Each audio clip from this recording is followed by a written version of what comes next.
எடுத்துக்கொண்டால் ஆசாரியன் என்ற ஒரு வார்த்தைக்கு அது கூறக்கூடிய அர்த்தம் என்னவென்றால் மத சம்பந்தப்பட்ட காரியங்களிலே செய்யக்கூடிய சடங்குகளை செய்பவர் என்று அது கூறுகிறது.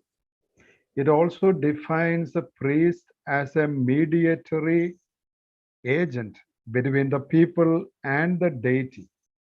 அங்கே கடவுளுக்கும் மனுஷனுக்கும் இடையிலே ஒரு நடுவராக நின்று ஒரு மத்தியஸ்தம் செய்யக்கூடிய ஒரு வேலை செய்பவராக அந்த ஆசாரியரை பற்றி கூறுகிறது. So we find that this is true for all religions, where the priest mediates for the people and also performs various rituals and rites. எல்லா மதங்களிலும் நாம் இதை குறித்து பார்க்கின்றோம். அங்கே அவர்கள் சில சடங்குகள் செய்வதையும் நாம் காண முடியும். So when we come to the Bible, we find that there are various types of priests that are mentioned, especially in the Old Testament. பழைய ஏற்பாட்டிலே பலவிதமான ஆசாரியத்துவத்தை குறித்து பார்க்கின்றோம்.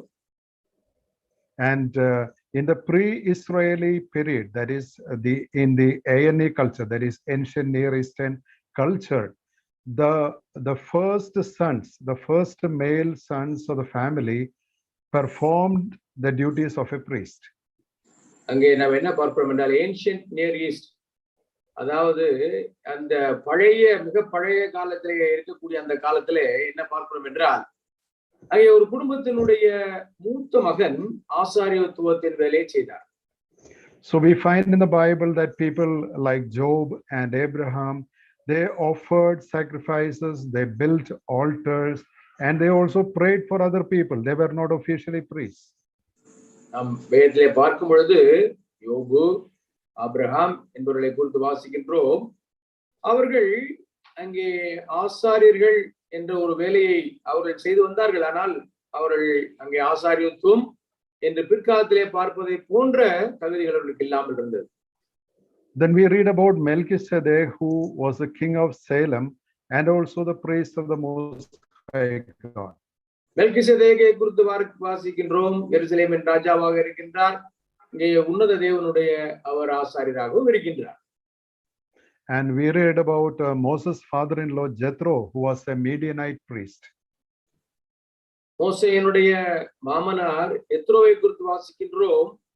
அவரை குறித்து பார்க்கும் பொழுது அவர் மீதியானியர் இடத்திலே உள்ள ஒரு ஆசாரியனாக இருக்கின்றார். And when the people of Israel was brought out by God from Egypt, there were priests among them. அங்கே எகிப்திலிருந்து ஆண்டவர் இஸ்ரவேலை மீட்டு கொண்டு வந்த பொழுது அந்த கூட்டத்திலும் சிலர் ஆசாரியர்கள் இருந்தார்கள். So the traditional role of priesthood was something which existed along with the ancient culture of biblical times. அங்கே பழைய ஏற்பாட்டில் உள்ள அந்த கலாச்சாரம் மற்றும் காரியங்களோடு ஒத்து இந்த ஆசாரியத்துவம் அன்றிருந்தது. And we find something interesting, that is when God delivers Israel from Egypt, he calls Israel his firstborn son. ஆண்டவர் இஸ்ரவேல் மக்களை எகிப்திலிருந்து விடுதலையாக்கி கொண்டு வரும் பொழுது இஸ்ரவேலை குறித்து அவர் சொல்லுகிறார், இஸ்ரவேல் என்னுடைய மூத்த குமாரன் என்று அவர் கூறுகிறார். And later we find that especially in Exodus 19 that God calls Israel his holy nation of priests. யாத்திராகமம் 19ஆம் அதிகாரத்தில் இஸ்ரவேலை குறித்து பார்க்கும் பொழுது அவர்களை இஸ்ரவேல் மக்களை ராஜரீக ஆசாரிய கூட்டம் என்று தேவன் வர்ணிக்கிறார். So what does it mean? அதன் அர்த்தம் என்ன? It means the nation of Israel was like a priest to the Gentile nations, showing the way to the Lord God Almighty. அதன் அர்த்தம் என்னவென்றால் இஸ்ரவேல் மக்கள் மற்ற இஸ்ரவேல் அல்லாதவர்களுக்கு அவர்கள் வழிகாட்டியாக இருந்து அவர்களுடைய ஆசாரியத்துவ வேலையை அவர்கள் செய்கின்றார்கள். But although Israel was a kingdom of priests, God decided to appoint a special group of people from the tribe of Levi as the priests in Israel. இஸ்ரவேலை குறித்து பார்க்கும் பொழுது இஸ்ரவேல் அங்கே ஆசாரிய கூட்டமாக இருந்தாலும் அவர்களுக்கு மத்தியிலும் கூட ஒரு கோத்திரத்தை ஆண்டவர் ஆசாரியர்களாக தெரிந்து கொள்கிறார். So to understand the priests of the Levi tribe in Israel, we need to look at the Bible and the context that the Bible gives. நாம் லேவிய ஆசாரியத்துவத்தை பார்க்கும் பொழுது வேதத்தையும் வேதத்தில் உள்ள பின்னணியையும் நாம் கவனிக்க வேண்டும். So let us first look at the Levites. முதலாவது லேவியர்களை நாம் பார்ப்போம். So all the priests were Levites, but all the Levites were not priests. நீங்கள் நன்றாக கவனிக்க வேண்டும். எல்லா லேவியர்களும் ஆசாரியர்கள் அல்ல. ஆனால் எல்லா ஆசாரியர்களும் லேவியர்களாக இருந்திருக்க வேண்டும். And we find that the Levites were the descendants of Levi, the third son of Jacob in his wife Leah. லேயாள் மூலமாக வந்த மூன்றாவது மகன்தான் இங்கே லேவி என்று அழைக்கப்படுகிறார். So after the Exodus, God asked the people of Israel, or rather told them that he was consecrating the tribe of Levi for his own service. அங்கே நாம் என்ன பார்க்கிறோம் என்றால், அங்கே ஆண்டவர் இஸ்ரேல் மக்களை மீட்டு கொண்டு வந்ததற்கு அப்புறமாக லேவியர்களை தன்னுடைய ஆசாரியர்களாக அவர் தெரிந்து கொண்டார் என்று நாம் வேதத்திலே வாசிக்கின்றோம். And because they were serving the Lord, God said they should not be given a separate inheritance in the land, but God himself is their inheritance. நாம் என்ன பார்க்கிறோம்? அவர்கள் ஆசாரியர்களாக இருக்கின்றபடினாலே, தேசம் முழுவதுமாக சிதறி இருக்கின்றபடினாலே அவர்களுக்கென்று ஒரு குறிப்பிட்ட இடத்தை ஆண்டவர் தரவில்லை. ஆனால் அதுக்கு பதிலாக தேவனே அந்த லேவி கோத்திரத்தினுடைய பங்காக இருக்கிறார் என்று நாம் பார்க்கிறோம். So at Mount Sinai, we find that God asked Moses to separate a particular house, that is a house of Aaron, as priest for himself. நாம் என்ன பார்க்கிறோம் என்றால், அங்கே சீனாய் மலையிலே அந்த லேவி கோத்திரத்திலிருந்து ஒரு குடும்பத்தை ஆண்டவர் தெரிந்து கொள்கிறார். ஆரோன் குடும்பத்தை அவர் தெரிந்து கொண்டு அவர்கள் மூலமாக பிரதான ஆசீர்வாதம் வருவதாக கூறுகிறார். So Moses, after completing the building of the sanctuary, anointed Aaron as the first high priest, and he also anointed his sons as the priests. நாம் என்ன பார்க்கிறோம் என்றால், அங்கே ஆண்டவர் என்ன செய்கிறார்? ஆரோனை பிரதான ஆசாரியனாக ஏற்படுத்துகிறார், அபிஷேகம் செய்கிறார். அவருடைய பிள்ளைகளை ஆசாரியர்களாக அபிஷேகம் செய்கிறார். So the first priests were Aaron, Nadab, Abihu, Eleazar, and Ithamar. அங்கே நம்ம என்ன பார்க்கிறோம் என்றால், முதலாவது ஆசாரியர்களாக பார்க்கும் பொழுது நாம் அங்கே ஆரோனை குறித்து பார்க்கிறோம். அங்கே எலேசார், அங்கே நாதாப், இத்தாமார் என்பவர்களை குறித்து வாசிக்கின்றோம்.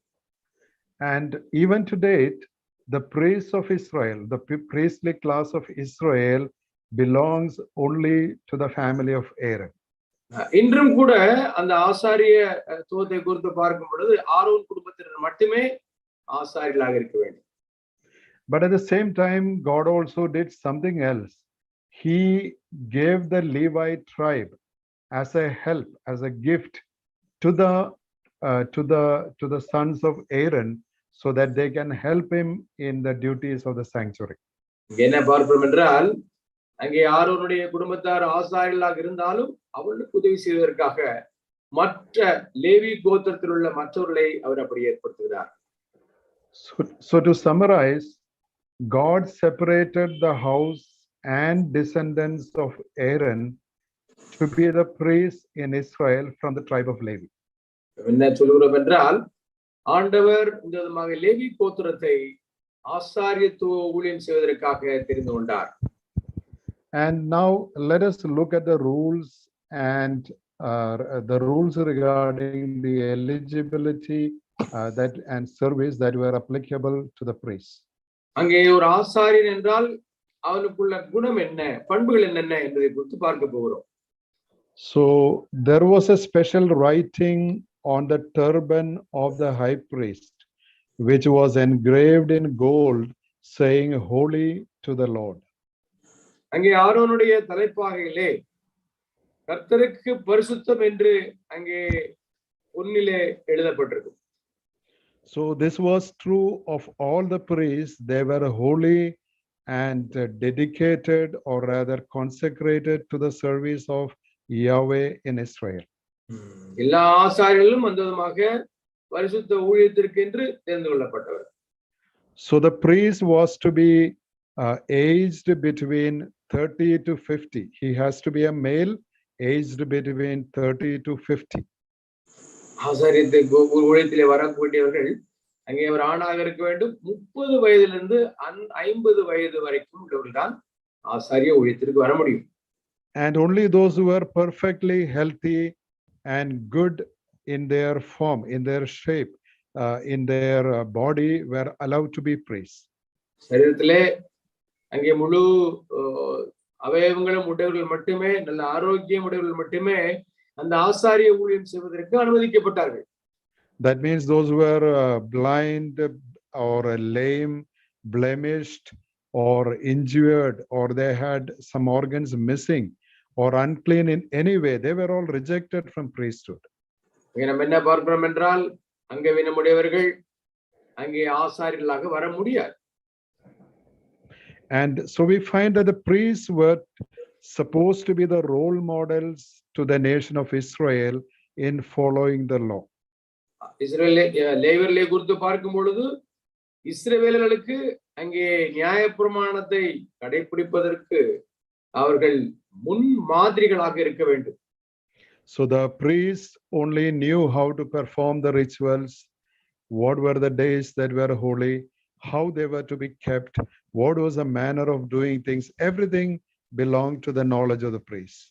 அங்கே லேவியர்களுக்கு அவர்கள் செய்யக்கூடிய சடங்குகளை குறித்த எல்லா அறிவும் உண்டு. எந்த நாளிலே எந்தெந்த பண்டிகைகள் கொண்டாடப்பட வேண்டும், எப்படி கொண்டாடப்பட வேண்டும் என்பதெல்லாம் அவர்கள் மட்டுமே அறிந்திருந்தார்கள். And because they were serving the Lord God Almighty, they were supposed to be guardians of ritual purity. அதனாலே அவர்கள் என்ன செய்ய வேண்டும் என்றால் அங்கே சடங்காச்சார ரீதியான பரிசுத்தத்தை அவர்கள் கடைபிடிக்க வேண்டும். So they were not allowed to touch anything that is considered unclean according to the law. நியாயப்பிரமாணத்தின்படி அசுத்தமான ஒன்றையும் அவர்கள் தொடக்கூடாது. And they were not to defile themselves by going to, or rather going near a dead body, except their own family members. அவங்களுடைய குடும்ப அங்கத்திலே தவிர மற்ற மக்கள் மரித்து போகும் பொழுது அது போன்ற அந்த சடங்குகளுக்கு அவர்கள் செல்லக்கூடாது. மரித்தவர்களுக்கு செல்லக்கூடாது. And if they were defiled in any way, they were to observe 7 days of purification, mandatory purification of 7 days. அவர்கள் அது போன்ற தவறுகள் ஏதாவது அங்கே நடைபெறும் என்றால் 7 நாட்கள் அவர்கள் தங்களை அங்கே சுத்திகரிப்பு செய்ய வேண்டும். And regarding marriage, they could not marry a prostitute, they could not marry a widow, they could not marry a divorcee, but they could marry a priest widow. அங்கே என்ன நடைபெறுகிறது என்றால் ஒரு சாதாரணமாக இருக்கக்கூடிய ஒரு கணவனை இழந்தவர்களை அவர்கள் திருமணம் முடிக்க முடியாது. ஆனால் அதே சமயத்திலே அங்கே ஆசாரியர்களிலிருந்து வரக்கூடிய விதவைகளை அவர்கள் திருமணம் செய்யலாம். அங்கே நல்ல ஒரு ஆரோக்கியம் உடையவர்களை ஒரு திருமணம் செய்ய வேண்டும் என்று வேதம் தெளிவாக கூறுகிறது. And they were never to shave their head nor trim their beards, because the Gentiles, the pagans, did this way for their gods. பாருங்கள், தங்களுடைய தலையை அவர்கள் மொட்டை அடிக்க கூடாது. ஏனென்றால் இது போன்ற காரியங்கள் அங்கே புரட்சாரியார்கள் அதை செய்ததினாலே அவர்களிலிருந்து இவர்கள் மாறுபட்டவர்களாக இருக்க வேண்டும் என்று தேவன் கூறுகிறார். And whenever they were in service in the sanctuary, they had to wear the special dress of a priest. அவர்கள் இங்கே ஆசாரியத்துவ வேலை செய்து கொண்டிருக்கும் பொழுது அவர்களுக்கு என்று குறிப்பிட்ட அந்த உடையை மட்டுமே அவர்கள் அணிய வேண்டும். And they could not drink wine while in their duty. அவர்கள் அங்கே ஆசாரியத்துவ வேலை செய்யும் பொழுது அவர்கள் அங்கே மது அருந்தக்கூடாது, திராட்சரசம் குடிக்கக்கூடாது. And when they were to begin their duty, they had to make sure that they had atoned for their personal sins before God. then only they could begin their duty. அவர்கள் ஆசாரியத்துவ வேலை செய்வதற்கு முன்பதாக தங்களுடைய பாவத்திற்கான நிவர்த்தியை அவர் செய்திருக்க வேண்டும். And while doing the service in the outer court and in the holy place, they had to always cleanse themselves with the water from the bronze laver which was in the outer court. அங்கே என்ன நடைபெறுகிறது என்றால், அவர்கள் அங்கே ஆசாரிப்பு கூடாரத்துக்கு வரும் பொழுது அங்கே வெளிப்பிரகாரங்களிலே வைக்கப்பட்டுட்டு வெண்கல் தொட்டியில் உள்ள தண்ணீரிலிருந்து எடுத்து தங்களை சுத்திகரிப்பு செய்து கொள்ள வேண்டும்.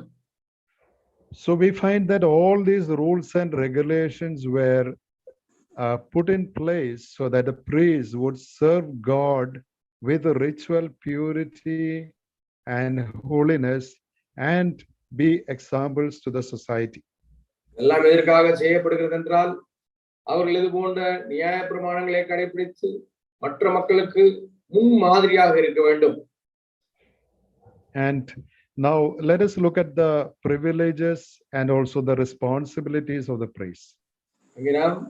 அங்கே ஆசாரியில் இருக்கக்கூடிய பொறுப்புகளையும் அவர்கள் இருக்கக்கூடிய ஆசீர்வாதங்களையும் குறித்து பார்க்க போகிறோம். So as we said, the priests were an exclusive group and they had special privileges both in the society, in the sanctuary and also in the nation. இங்கே நாம் என்ன பார்க்கிறோம் என்றால், இந்த ஆசாரியர்களுக்கென்று அவர்களுக்கென்று சில சிலாக்கியம் இருந்தது. அவர்கள் ஒரு நன்மதிப்பை பெற்றிருந்தார்கள். அங்கே இஸ்ரேல் மக்களுக்குள்ளும் அங்கே தேசத்திற்குள்ளும் அவர்களுக்கென்று ஒரு தனிச்சிறப்பான இடம் இருந்தது. So in the sanctuary, only the priest could go and touch and handle the holy objects of the sanctuary.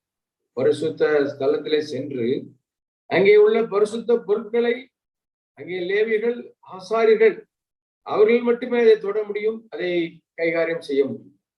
So the outer court had the bronze altar and the bronze basin. அங்கே வெளிப்பிரகாரத்தில் நாம் பார்க்கும் பொழுது அங்கே பலிபீடம் இருக்கிறது, வெண்கல தொட்டி இருக்கிறது. And in the holy place there was a golden lamp, the table of showbread and the altar of incense. அங்கே பரிசுத்த ஸ்தலத்திலே நாம் என்ன பார்க்கிறோம் என்றால், குத்து விளக்கு இருக்கும், அங்கே தேவ சமூகத்து அப்பம் வைக்கக்கூடிய மேசை இருக்கும், அங்கே தூபபீடம் இருக்கும். And all these objects were holy and anything that was used along with these objects were also holy. எல்லாம் பரிசுத்தம் உள்ளது. இவையோடு சேர்ந்து எந்தெந்த பொருட்களை நாங்கள் பயன்படுத்தினாலும் அந்த பொருட்களும் பரிசுத்தம் உடையது. And we also find that anything dedicated or offered to God in the sanctuary or in the tabernacle was holy to the Lord. தேவனுக்கென்று படைக்கப்பட்ட எல்லாம் அங்கே அது பரிசுத்தமாய் வாய்ந்தது. So anything holy that could only be handled by the priest. எவையெல்லாம் பரிசுத்த பொருட்களோ அவையெல்லாம் ஆசாரியர்கள் மட்டுமே அவர்கள் அதை கைகாரியம் செய்ய வேண்டும். But there was one place where only once a year the high priest alone could go. That was the most holy place or the holy of holies. ஒரே ஒரு இடத்தில் மட்டுமே மகா பிரதான ஆசாரியர் ஆண்டிற்கு ஒரு முறை அவர் செல்ல வேண்டும். அந்த இடம் என்னவென்றால் அது மகா பரிசுத்த ஸ்தலம். And we find that the bread, the show bread that belonged to the previous week could only be eaten by the priest. That too they were to eat it in the holy place itself. என்ன பார்க்கிறோம், அங்கே தேவ சமூகத்து அப்பங்களை ஆசாரியர்கள் மட்டுமே அவர்கள் புசிக்க வேண்டும். அவர்கள் கூட அந்த இடத்திலிருந்து மட்டுமே அதை புசிக்க முடியும். And among the goods or whatever was offered to the Lord in the temple, the priests were entitled to special portions and special parts from those offerings. தேவாலயத்திலே படைக்கப்படுகின்ற எல்லா பலிகளிலுமே ஆசாரியர்களுக்கு என்று ஒரு பங்கு உண்டு. So in another way we could put it like this: anything offered to the Lord in the temple benefited the priest as well. அங்கே தேவாலயத்திலே படைக்கப்பட்ட எல்லா காணிக்கைகளும் அதிலிருந்து ஆசாரியர்களுக்கு சில நன்மைகள் கிடைத்தன. And as we said before, they were not given specially allotted land, but of course they were given certain portions of land in and around the tabernacle or the temple. என்ன பார்க்கிறோம் என்றால் லேவியர்களுக்கு என்று அங்கே ஒரு குறிப்பிட்ட இடம் கிடையாது. ஆனால் தேவாலயத்திலும் அங்கே ஆசரிப்பு கூடாரத்திலும் சுற்றி இருக்கக்கூடிய இடங்களிலே லேவியர்களுக்கு என்று இடங்கள் இருந்தன. So God made sure that the priest did not suffer hunger, or they were never without a means of living. They and their families had sufficient means of living. ஆசாரியர்கள் அவர்கள் உணவில்லாதபடி அவர்கள் மரித்து போகக்கூடாது என்பதற்காக ஆண்டவர் அவர்களுக்கு என்று சிறப்பான சில திட்டங்களை வைத்திருந்தார். Now let's look at some of the responsibilities and the duties of the priest. ஆசாரியர்களுடைய அங்கே பொறுப்புகளையும் அவருடைய வேலைகளையும் பார்ப்போம். The most important duty for the priests was to make sure that the sanctuary remained holy, and everything was done according to what God commanded them. நம்ம என்ன பார்க்கிறோம் என்றால் அவர்களுக்கு இருக்கக்கூடிய மிக முக்கியமான வேலை என்றால் அங்கே தேவாலயமோ அல்லது இங்கே ஆசரிப்பு கூடாரமோ அதனுடைய பிரகாரங்களோ பரிசுத்தமாக வைத்துக் கொள்ளப்பட வேண்டும் என்பது அது அவருடைய முதலாவது வேலை. And they had the assistance of their Levite brothers who were not priests.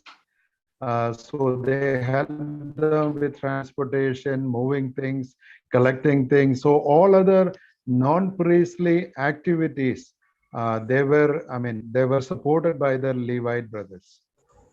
என்ன பார்க்கிறோம் என்றால் இந்த லேவியர்கள் நேரடியாக ஆசாரியத்துவ வேலைகளை செய்யாவிட்டார்கள். அவர்கள் இங்கே ஆசாரியத்துவ வேலை செய்வதற்கு அவர்கள் உதவி செய்தார்கள்.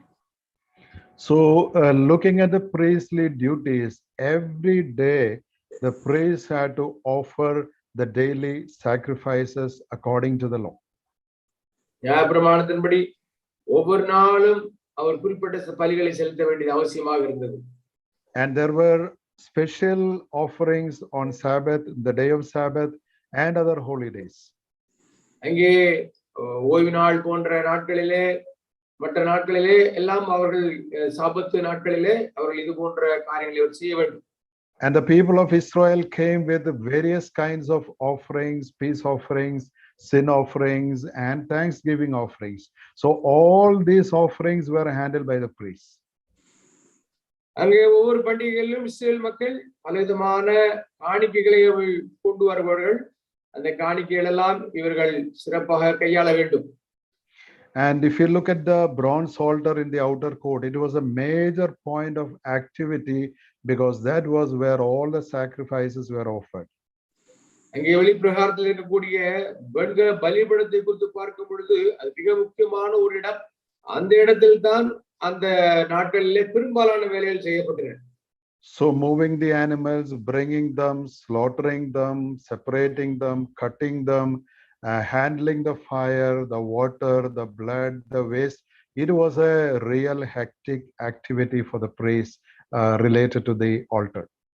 அங்கே பலிபீடத்தை குறித்து பார்க்கும் பொழுது பலி மிருகங்களை அவர்கள் ஆய்ந்து பார்த்து அந்த பலி பீடங்களில் வைக்கப்படக்கூடிய அந்த மிருகங்களுடைய காரியங்கள் எல்லாம் அவர்கள் தொடர்ந்து கண்காணித்து அங்கே பலி செலுத்தி அப்புறப்படுத்த வேண்டிய காரியங்களை அப்புறப்படுத்தி இப்படியாக தொடர்ச்சியாக அவர்கள் அந்த வேலையை செய்து கொண்டே இருக்க வேண்டும். கடினமான ஒரு வேலை. And the priest had to make sure that the fire in the altar was never went out, but it always kept burning. அங்கே நம்ம என்ன பார்ப்போம் என்றால் அந்த வெண்கல பலிபீடத்தில் இருக்கக்கூடிய அங்கே நெருப்பானது ஒரு பொழுதும் அணையக்கூடாது, தொடர்ந்து அது எரிந்து கொண்டே இருக்க வேண்டும். And when we come to the holy place, which was the inner court, we find that the priests were responsible to burn incense at the altar of incense daily in the morning and in the evening. என்ன பார்க்கிறோம் என்றால் அங்கே ஒவ்வொரு நாளும் காலையிலும் மாலையிலும் அங்கே தூபபீடத்திலே தூபம் செலுத்தப்பட வேண்டும். And they had to clean the golden lamp or the menorah. They had to put new wicks, and they had to supply fresh oil so that the lights burned in the evening and in the morning.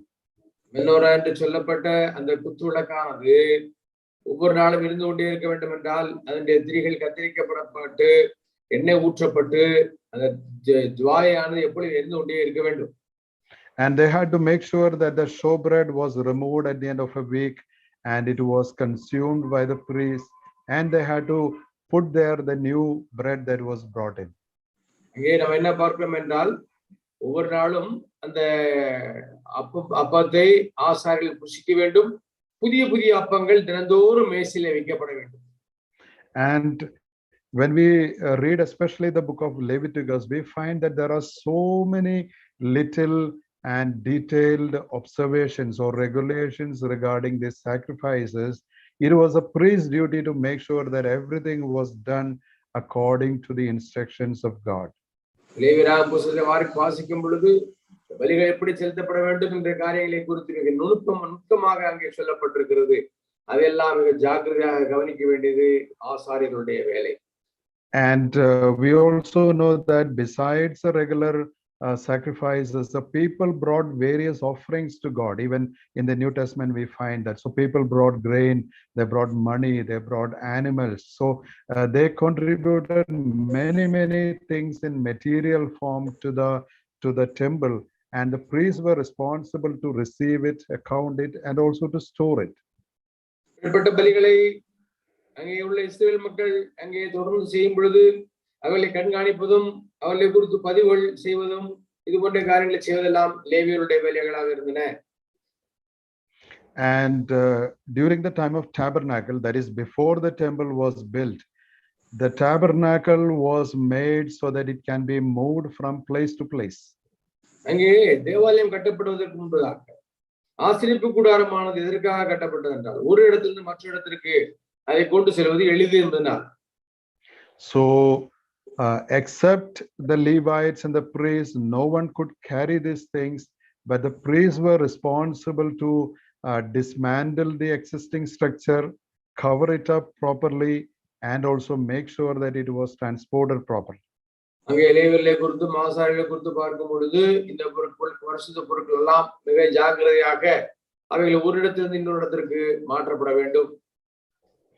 And when it was to be set up in another place, they had to again do the reverse process, unpack it, again set it up in the proper way, make sure everything was perfect, because there was not to be anything imperfect inside the tabernacle or the sanctuary. அங்கே தேவாலயத்திற்குள்ளோ அல்லது ஆசரிப்பு கூடாரத்திற்குள்ளோ எந்த விதமான பரிபூர்ணம் அல்லாத ஒரு காரியம் நடைபெற்று விடக்கூடாது. So when we look at the duties and the responsibilities of the priest in the tabernacle or in the temple related to the outer court and the inner court, it was very hectic, very detailed, and very intensive work and activity. அங்கே ஆசரிப்பு கூடாரமாக இருந்தாலும் சரி, தேவாலயமாக இருந்தாலும் சரி, நாம் என்ன பார்க்கிறோம் என்றால் அங்கே செய்யப்படக்கூடிய வேலைகள் ஒவ்வொன்றும் மிக மிக கடினமான வேலைகளாக அவைகள் இருந்தன. So it tells us something, that our God is not a God of inactivity, but a God who promotes work in its right sense. சரியான ஒரு காரியத்திலே சொல்ல வேண்டும் என்றால் தேவன் சரியாக செய்யப்படக்கூடிய எல்லா வேலையிலும் அவர் அங்கீகரிக்கிறார், அவர் ஆதரவளிக்கின்றார். But it does not mean that God supports exploitation of the weak or the poor, but God definitely appreciates hard work. ஆண்டவர் கடினமான உழைப்பை அவர் ஆதரிக்கின்றார். ஆனால் அதே சமயத்திலே நாம் மற்றவர்களை கொள்ளையடிக்க கூடாது, அவருடைய வேலை நேரங்களை கசக்கி பிழியக்கூடாது என்று கூறுகிறார். And let us not think that the priests were only workers in the sanctuary, but they were also teachers and judges of the law of Moses. இந்த லேவியர்களை குறித்து பார்க்கும் பொழுது வேத பிரமாணங்களை கற்றுக் கொடுத்தது மட்டுமல்ல, அவர்கள் மக்களுக்கிடையிலே வழக்கை விசாரணை செய்யக்கூடிய நியாயாதிபதிகளாகவும் இருந்தார்கள். So the priests were educated in the law of Moses. அங்கே இஸ்ரவேல் மக்களை குறித்து அந்த லேவியர்களை குறித்து பார்க்கும் பொழுது நியாய பிரமாணத்திலே அவர்கள் சரியாக அவர்கள் படிப்பிக்கப்பட்டிருந்தார்கள். So God commanded that the priests should continue to teach the law to the people of Israel. ஆண்டவர் நியாயப்பிரமாணமானது இஸ்ரேல் மக்களுக்கு தொடர்ச்சியாக படிப்பிக்கப்பட வேண்டும் என்று அவர் விரும்பினார். So the reason was that God wanted to teach his people what was acceptable and not acceptable under the law. சட்ட நியாயப்பிரமாணத்தின்படி எவையெல்லாம் ஏற்றுக்கொள்ளப்படக்கூடியவை, எவை ஏற்றுக்கொள்ளப்பட முடியாது என்பதை குறித்து ஆண்டவர் விவரமாக கூறியிருந்தார். That means what was holy under the law and what was profane under the law had to be taught to the people continuously over the years. தொடர்ச்சியாக பொதுவான பொருட்கள் எவை அல்லது பரிசுத்தமான பொருட்கள் எவை என்பதை மக்களுக்கு சொல்லித்தர வேண்டிய அவசியம். So since the priests were experts in the law, the matters of disputes came to them and they had to preside over these disputes to pass their verdict regarding what is right or what was right or what was wrong. அவர்களுக்கு முன்பதாக கொண்டு வரக்கூடிய வழக்குகள் எல்லாம் எது சரி எது தவறு என்பதை மிக தெளிவாக ஆய்ந்து அங்கே நியாய தீர்ப்பு செய்ய வேண்டியது அவருடைய வேலையாக இருந்தது. And we find an interesting responsibility for the priests that was they had to examine the persons and the objects to make sure that what was their condition. For example, they had to examine a leper to make sure whether he had leprosy or whether he was clean from leprosy. அது மட்டுமல்ல, இங்கே பலிக்கு வரக்கூடிய மிருகங்கள் அது ஆய்வு செய்யப்பட வேண்டும். அதோடு மக்களும் கூட ஆய்வு செய்யப்பட்டார்கள். அங்கே ஒருவன் குஷ்டரோகியாய் இருந்திருந்தானா, அவன் குஷ்டரோகத்திலிருந்து சுகமாக்கப்பட்டிருந்தானா என்ற காரியங்களையும் கூட அவர்கள் ஆராய்ந்து பார்க்க வேண்டியது அவசியமாக இருந்தது. And in the Old Testament, and also we find some references in the New Testament, the people of Israel used to make vows to God. அங்கே நாம் பழைய ஏற்பாட்டிலும் புதிய ஏற்பாட்டிலும் பார்க்கக்கூடிய காரியம் என்னவென்றால், அங்கே இஸ்ரவேல் மக்கள் ஆண்டவருக்கு என்று சில பொருத்தனைகளை அவர்கள் செய்திருந்தார்கள். So when they made vows, there had to be a financial evaluation of what was involved. அங்கே அவர்கள் பொருத்தனை செய்திருந்த பொழுது எந்த பொருட்களை வைத்து அவர்கள் பொருத்தனை செய்தார்களோ அதற்குள்ள ஒரு மதிப்பீடு செய்யப்பட வேண்டியது அவசியமாக இருந்தது. So the correct calculation of the cost was to be made by the priest. அங்கே அதனுடைய மதிப்பீடு என்ன என்பதை பற்றி சொல்ல வேண்டியது இந்த ஆசாரியருடைய வேலையாக இருந்தது. And we find that the priests were the people who admitted the people who were declared impure into the community, and they also expel people who are impure out of the community. என்ன பார்க்கிறோம் என்றால், இந்த லேவியர்களை குறித்து பார்க்கும் பொழுது அங்கே உள்ள அந்த இஸ்ரவேல் சமூகத்திலே யாரெல்லாம் அங்கே பரிசுத்த ஜாதியாக இருக்கின்றார்கள், பரிசுத்தர்களாக இருக்கின்றார்கள், அவர்கள் ஏற்றுக்கொள்ளப்பட வேண்டும். யாரெல்லாம் அங்கே அசுத்தம் என்று சொல்லும் பொழுது அங்கே சடங்காச்சார ரீதியாக அசுத்தர்களாக இருக்கிறார்களோ அவர்கள் அங்கே புறம்பே அவர்கள் இருக்க வேண்டும்.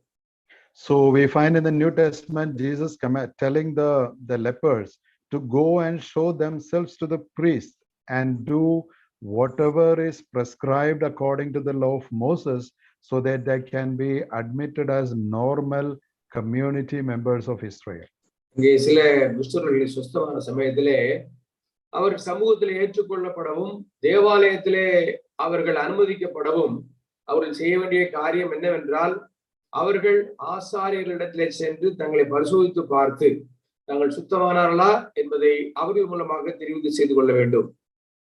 And when certain murders took place in Israel, and sometimes there was blood guiltiness, and it was followed by the people of those who were hurt in all these matters, and in cases of killings where it cannot be ascertained who murdered the person or who killed the people, the priest had to be passing judgments on these kinds of cases. சில சமயத்திலே கொலை நடந்து விடுகிறது, கொலை யார் செய்தார் என்பது தெரியவில்லை. அது போன்ற சூழலிலே நாம் பார்க்கக்கூடிய காரியம் என்னவென்றால், அங்கே கொலை செய்தது யார் என்ன என்பது போன்ற காரியங்களிலே தீர்ப்பு கூற வேண்டியது இவருடைய வேலையாக இருக்கிறது. So we also find that the priests were responsible to preside over tests of jealousy. That is, a husband blaming his wife who was not faithful, or when a person came to take a Nazarite vow and it was done in the proper way. In all these matters, the priests were the people who decided whether things were done right. So when the priests decided things were right, it was like God accepted them or accepted those situations as right.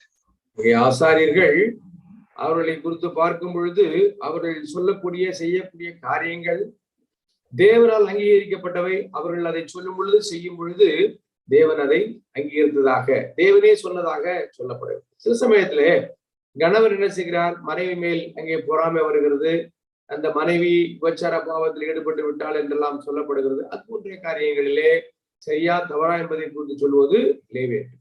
நசிரேய விரதம் அது சரியாக பின்பற்றப்பட்டதா, பின்பற்றப்படவில்லையா, பின்பற்றப்படாவிட்டால் அதற்கான காரியங்கள் என்னென்ன என்பதை குறித்து லேவியர்கள் தீர்ப்பு செய்வார்கள். So other than this, we find something very interesting for the priests. They were the people who spent their time closest to the presence of God. அங்கே நம்ம என்ன பார்த்தோம் என்றால், லேவியர்களை குறித்து பார்க்கும் பொழுது தேவனுடைய பிரசன்னத்திலே, தேவனுக்கு அருகாமையிலே, மிக அருகாமையில் இருந்தவர்கள் லேவியர்கள். So the priests were called to lead a better spiritual life than an average Israelite. சாதாரண ஒரு இஸ்ரவேலினை விட லேவியர்கள் ஒரு மிகச்சிறந்த ஒரு வாழ்க்கையை வாழ வேண்டும் என்று எதிர்பார்க்கப்படுகிறார்கள். So the people, when the people gathered before God, or when the whole assembly of Israel was gathered, it was a priest who led the people in praise and worship. அங்கே பொதுமக்கள் அங்கே கூடியிருக்கும் பொழுது லேவியர்கள் ஆராதனையை முன்னின்று நடத்தினார்கள், தலைமை தாங்கி நடத்தினார்கள். And we also find that at such assemblies, at certain times of the year, the priests had to read out the law to the people, because people did not have the law personal copies of the Bible like we have. So the law had to be read out orally in a loud voice so that the people can hear and learn. நம்முடைய கையிலே இருப்பதை போன்ற அச்சடிக்கப்பட்டு எழுதப்பட்ட வேத புஸ்தகங்கள் அன்றைய தினங்களிலே மக்களிடத்தில் இல்லாதனாலே, குறிப்பிட்ட பண்டிகை தினங்களிலே அங்கே லேவியர்கள் வேதத்தை வாசிக்க வேண்டும், வியாக்கியானம் செய்ய வேண்டும், அதை மக்கள் கேட்டுக்கொண்டிருப்பார்கள். And finally, the priests were asked to bless the people on behalf of God, pronouncing the blessings of Yahweh on the people of Israel. தேவனுடைய சன்னிதானத்திலே தேவனுக்கு பதிலாக இஸ்ரவேல் மக்களை ஆசீர்வதிப்பவர்கள் லேவியர்களாக இருந்தார்கள். Now that we have looked at the priests, we need to look at the role of high priest, who was nothing but the chief most priest in Israel. நாம் லேவியர்களை குறித்து நாம் இப்பொழுது கவனித்தோம். இப்பொழுது பிரதான ஆசாரியனை குறித்து பார்க்க போகிறோம். அங்கே இருக்கக்கூடிய ஆசாரியர்களிலே மிக முக்கியமான ஒரு ஆசாரியனாக அவர் பிரதான ஆசாரியர் இருக்கின்றார். அவரை குறித்து பார்க்க போகிறோம். We already saw that Aaron was the first high priest of Israel, consecrated by Moses himself. மோசேயால் அபிஷேகம் பண்ணப்பட்ட முதல் பிரதான ஆசாரியன் யார் என்றால் அவர் Aaron. So in nutshell, we can say that the high priest was the primary mediator and representative of Israel in God's presence. தேவனுடைய பிரசன்னத்திலே பிரதான ஆசாரியர்கள் தேவனுக்கும் மனுஷனுக்கும் இடையிலே மத்தியஸ்தம் செய்பவர்களாக மட்டுமல்ல, மனிதர்களுக்காக தேவனிடத்திலே பரிந்து பேசுவர்களாக அங்கே அவர்கள் பிரதிநிதிகளாக இருக்கின்றார்கள். So the names of the 12 tribes of Israel was written on the breastplate of the high priest, so that when he stood in front of God, he represented the whole nation. பிரதான ஆசாரியனுடைய மார்பிலே 12 கோத்திரத்தினுடைய பேர் எழுதப்பட்டிருக்கும். தேவனுடைய பிரசன்னத்திலே பிரதான ஆசாரியன் இருக்கும் பொழுது இந்த 12 கோத்திரத்தினுடைய பிரதிநிதியாக அவர் நிற்கின்றார். So we find that just before Aaron's death, God asked Moses to appoint Eleazar, his own son, as the next high priest. ஆரோனுக்கு பதிலாக ஆரோன் மரித்ததற்கு அப்புறமாக அவனுடைய மகன் எலியாசார் பிரதான ஆசாரியனாக அவர் ஏற்பாடு செய்யப்படுகிறார். And it is believed that a total of 18 high priests served until the destruction of the temple in 70 AD. தேவாலயத்திலே அங்கே தேவாலயம் ஒட்டுமொத்தமாக அங்கே கிறிஸ்துவுக்கு பின்னால் 70ஆம் வருஷத்தில் அழிக்கப்படும் வரைக்கும் 18 பிரதான ஆசாரியர்கள் அங்கே இருந்திருந்தார்கள் என்று கணக்கிடப்பட்டிருக்கிறது. And what were the primary duties of the high priest? பிரதான ஆசாரியனுடைய வேலை என்ன? And we already mentioned that he had to mediate, and he had to daily mediate for the people of Israel in the holy place. பிரதான பரிசுத்த ஸ்தலத்திலே ஒவ்வொரு நாளும் மக்களுக்காக பரிந்து பேசுகிறவன் இந்த பிரதான ஆசாரியன். And he did something of a very special service at special occasions when the people needed an answer. When the king needed an answer, they used to go to the high priest, who used to go to God and ask the question and get the answer and convey to the people or the king. ராஜாக்களுக்கு சில முக்கியமான தீர்மானம் எடுக்க வேண்டிய சூழ்நிலை வரும் பொழுது, யுத்தம் செய்ய போக வேண்டிய சூழ்நிலை இவர்கள் வைத்துக் கொள்ளும் இது போன்ற காரியங்களிலே ராஜாக்கள் பிரதான ஆசாரியத்திலே கேட்பார்கள். பிரதான ஆசாரியர்கள் தேவனுடைய பிரசன்னத்திற்கு சென்று அங்கிருந்து காரியங்களை பெற்றுக்கொண்டு அவர்கள் ராஜாக்களுக்கு ஆலோசனை கூறுவார்கள். And there were two special stones which were fixed on the dress of the high priest. They were called the Urim and Thummim. அங்கே பிரதான ஆசாரியரிடத்தில் 2 கற்கள் வைக்கப்பட்டன. ஊரிம் தும்மிம் என்று அந்த கற்களுக்கு பெயர்.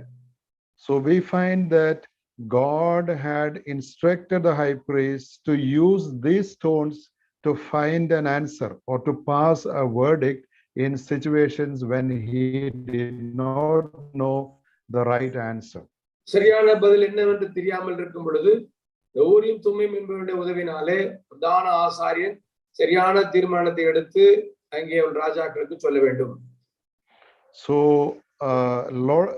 many of these things the high priest did, but the most important role of the high priest is seen on the Day of Atonement, which took place just once a year. இது போன்ற பல வேலைகளை பிரதான ஆசாரியன் செய்தாலும் வருடத்திற்கு ஒரு முறை அவர் அங்கே இஸ்ரேல் மக்களுக்காக பிராயச்சித்த பலி செலுத்த வேண்டும். அது மிக மிக முக்கியமான ஒரு வேலை. So the Day of Atonement was a special day of fasting and prayer when God asked Israel to repent about their sins, and God gave them an opportunity to be completely free from their sins in every aspect. ஒவ்வொரு சூழலிலும் தங்கள் எல்லா பாவத்திலிருந்தும் பிராயச்சித்தம் செய்யப்படும்படியாக பிராயச்சித்த பலி தினத்தை ஆண்டவர் ஏற்பாடு செய்திருந்தார். அந்த பிராயச்சித்த பலி செய்தவர் பிரதான ஆசாரியர். So on that particular day, it was the high priest. Although he was assisted, it was the duty of the high priest to carry out all these very important rituals. இந்த மிக முக்கியமான ஒரு சடங்கை செய்கிறது இந்த பிரதான ஆசாரியன். அவருக்கென்று பல உதவியாட்கள் இருந்தாலும் இதை செய்வது அவருடைய மிக மிக முக்கியமான வேலை.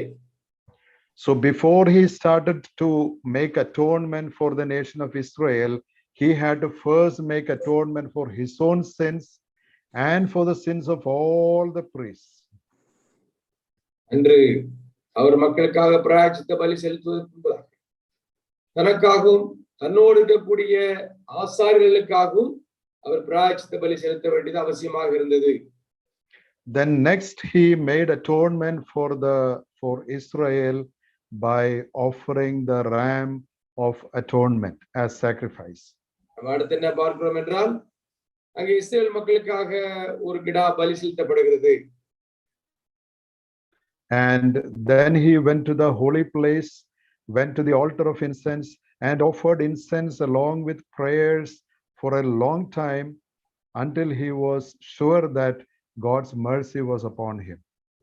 அங்கே பிரதான அவர் செய்ய வேண்டிய வேலை என்னவென்றால் தூபபீடத்திலே தூபத்தை போட்டு அதிக நேரம் ஜெபித்து அவர் போதுமான அளவு அவர் தேவனுக்கு முன்பதாக தன்னை தாழ்த்தி விட்டார் என்பதற்கு அப்புறமாக அவர் செய்ய வேண்டிய மற்ற காரியங்களை காண்போம். Then he went into the most holy place, which was separated by a thick curtain from the holy place. பரிசுத்த ஸ்தலத்திற்கும் மகா பரிசுத்த ஸ்தலத்திற்கும் இடையிலே ஒரு மிக கடிப்பனமான ஒரு திரை இருக்கிறது. திரையை கடந்து அவர் மகா பரிசுத்த ஸ்தலத்திற்குள்ளே செல்கிறார். So in the most holy place, God's presence existed, or God was present there, and his presence was above the mercy seat, which rested on top of the ark of the covenant. அங்கே நம்ம என்ன பார்க்கிறோம் என்றால், அங்கே உடன்படிக்கை பெட்டிக்கு மேலாக அங்கே கெருபீன்கள் வைக்கப்பட்டிருந்தார்கள். அந்த இடத்திலே தேவனுடைய பிரசன்னம் இருந்தது என்று நாம் பார்க்கிறோம். So the high priest had to sprinkle the sacrificial blood on the mercy seat and on the ark of the covenant. நாம் என்ன பார்க்கிறோம் என்றால், அந்த கிருபாசனத்தின் மேலும் உடன்படிக்கை பெட்டியின் மேலும் ஆசாரியன் இரத்தத்தை தெளிக்க வேண்டும். And finally he comes out of the most holy place and sanctifies the entire sanctuary, all the holy objects, everything, including the people, and with the sacrificial blood to cleanse them completely. அவருடைய கையில் இருக்கக்கூடிய இந்த பலிமிருகத்தினுடைய இரத்தத்தை எடுத்துக்கொண்டு ஆசரிப்பு கூடாரம் மற்றும் அதிலே உள்ள அங்கே பொருட்கள் மக்கள் அவர் மேலெல்லாம் தெளித்து அங்கே அனைவரையும் அவர்களுக்காக பிராயச்சித்த பலி செலுத்தி அவர்களை சுத்திகரிப்பு செய்ய வேண்டியது பிரதான ஆசாரியனுடைய வேலையாக இருந்தது. So to summarize, we find that the priests of the Old Testament of the Mosaic law, they were essential parts so that the people of God could continue in a holy relationship under the Mosaic covenant. மோசேயின் உடன்படிக்கையிலே மக்கள் பரிசுத்தர்களாக வாழ வேண்டும் என்றால் அதற்கு மிக மிக முக்கியமான துணை போனவர்கள் லேவியர்கள், ஆசாரியர்கள், பிரதான ஆசாரியர்கள். Now let's come to our own situation where we are called the priests of God in Jesus Christ. இயேசு கிறிஸ்து மூலமாக நாம் ஆசாரியர்கள் என்று அழைக்கப்படுகிறோம். நம்முடைய நிலை என்ன? And when we look at the priesthood of New Covenant believers, there is a primary difference because we are the royal priesthood, because in Jesus Christ, priesthood and the kingship is joined. நம்மை குறித்து பார்க்கும் பொழுது நாமும் கூட அங்கே ராஜரீக ஆசாரிய கூட்டத்தை சேர்ந்துள்ளா இருக்கின்றோம். ஏனென்றால் இயேசு கிறிஸ்து நம்முடைய ஆசாரியராகவும் இயேசு கிறிஸ்து நம்முடைய மேசியாவாகிய ராஜாவாகவும் இருக்கின்றார். So we are told that we are to proclaim the excellencies of our God who called us from the kingdom of darkness into the kingdom of light. இருளின் அந்தகாரத்திலிருந்து வெளிச்சத்திற்கு நம்மை கொண்டு வந்த தேவனுடைய புண்ணியங்களை அறிவிக்கும்படியாக நாம் அழைக்கப்பட்டிருக்கின்றோம். So just like in the Old Testament, the nation of Israel was a priestly kingdom to the Gentile nations. Today, the new covenant believers are priests of God, declaring about God's righteousness to the world. நம்ம என்ன பார்க்கிறோம்? பழைய ஏற்பாட்டிலே லேவியர்கள் என்ற ஒரு கூட்டத்தை ஆண்டவர் தெரிந்திருந்தார். அவர்கள் யெகோவாவை பற்றி மற்ற மக்களுக்கு அறிவிக்க வேண்டும். புதிய ஏற்பாட்டிலே ஆண்டவர் நம்மை தெரிந்து கொண்டிருக்கின்றார். நாம் இயேசு கிறிஸ்துவை பற்றி மற்ற மக்களுக்கு அறிவிக்க வேண்டும். But we are also told to show our light, or to display our righteousness in front of the unrighteous world, so that people can recognize what is in the light. அங்கே வெளிச்சத்திலே என்ன இருக்கிறது என்பதை மற்ற மக்களுக்கு காண்பிக்கும்படியாக நம்முடைய நீதியானது அவர்கள் முன்பதாக பிரகாசிக்கப்பட வேண்டும் என்று ஆண்டவர் விரும்பினார். So we read in Ephesians 2 and in Hebrews 13 and in 1 Peter chapter 2 that we are to engage in good works so that God will be glorified through us. எபேசியர் நிருபத்திலும் அங்கே பேதுருக்கு எழுதின நிருபத்திலும் நாம் தேவனுக்கு ஏற்ற நற்கிரியைகளில் ஈடுபட வேண்டும். அது தேவனுக்கு ஏற்கும் பலி என்று பார்க்கின்றோம். And in Romans 12 Paul says that we should offer our own bodies. There is a continuous regular sacrifice which is acceptable to God. ரோமர்கள் 12ஆம் அதிகாரத்திலே நம்முடைய சரீரத்தையே தேவனுக்கு ஏற்கும் பலியாக நாம் அனுதினமும் கொடுக்க வேண்டும் என்று அவர் கூறுகிறார். And we find something very interesting and unique in the words of Paul in Romans 15 verse 16, that through the gospel proclamation he is offering a service of the Gentiles unto God. ரோமர் 15ஆம் அதிகாரம் 16ஆம் வசனத்திலே தேவன் எனக்கு அளித்த கிருபையினாலே உங்களுக்கு ஞாபகப்படுத்தும்படி 15:16